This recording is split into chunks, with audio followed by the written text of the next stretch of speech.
단백질 쉐이크를 마시고 20분이 지난 뒤 측정한 혈당 수치입니다.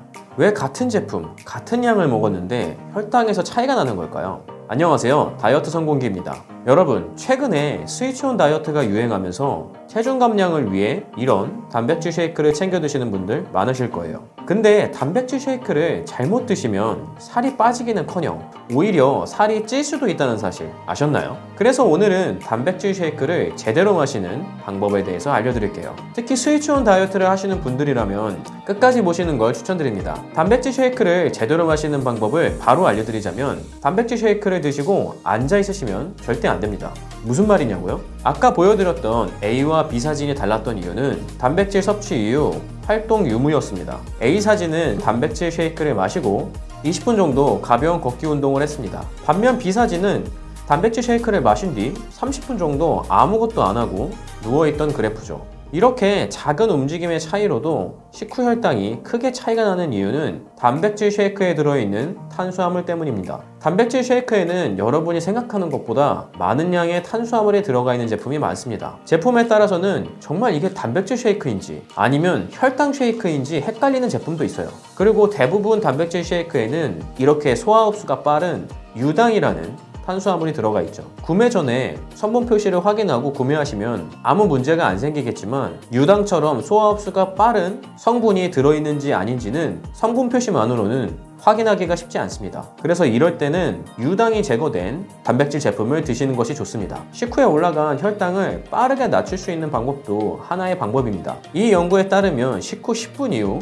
15분 걷기만으로도 식후 혈당을 크게 낮췄다고 합니다. 박용우 의사는 자신의 책에서 살이 쉽게 찌는 체질에서 벗어나려면 지방대사를 다시 키는 것이 가장 중요하다고 말했습니다. 그리고 이것이 스위치온 다이어트 프로그램이죠. 근데 꺼진 지방대사를 다시 켜기 위해서는 혈당이 절대 크게 올라서는 안 돼요. 그러니 예쁜 몸매를 빠르게 만들고 싶으시다면 단백질 쉐이크만 드셨더라도 식후 10분 후에 15분 정도 가벼운 산책을 해주시는 것이 좋습니다. 사실 단백질은 수많은 아미노산을 아우르는 단어일 뿐입니다. 단백질은 크게 식물성과 동물성으로 나눌 수 있는데요. 박용우 의사는 자신의 책에서 체중 감량을 위해서는 식물성 단백질보다 동물성 단백질이 훨씬 더 유리하다고 말했습니다. 하지만 동물성 단백질은 이렇게 많은 장점을 가지고 있는데도 불구하고 치명적인 단점이 하나 있습니다. 바로 소화가 잘 안 된다는 것입니다. 동물성 단백질 쉐이크의 원료는 우유에서 단백질을 분리해서 사용하는데, 이때 우유에 있는 유당도 같이 분리가 됩니다. 이때 같이 추출된 유당은 한국인들 장에서 여러 가지 문제를 일으키는데요. 이런 것들은 모두 유당 불내증에 해당됩니다.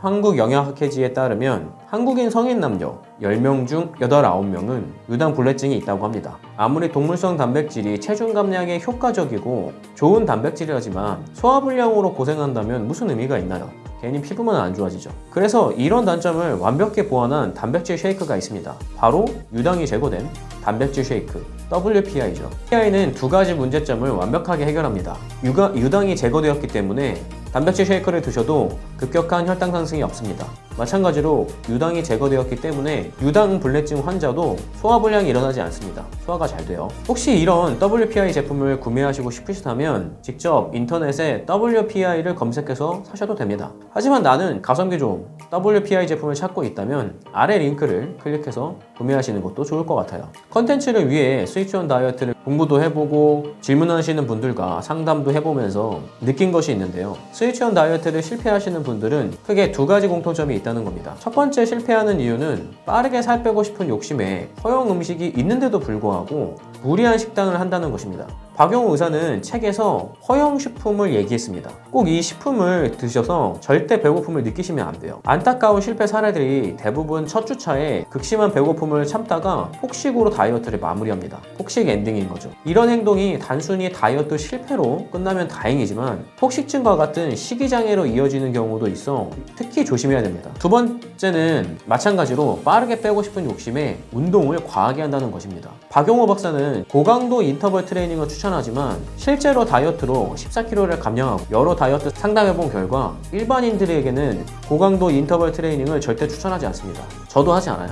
효율이 뛰어나다는 건 그만큼 위험성도 높다는 뜻입니다. 빡세다는 건 그만큼 며칠만 하고 포기할 확률도 높다는 뜻이고요. 다이어트는 효율적이고 빡센 것보다 지속 가능해야 합니다. 예를 들어 24시간을 운동한다고 해도 절대 살은 빠지지 않아요. 하루 이틀이면 다시 돌아옵니다. 다시 쪄요.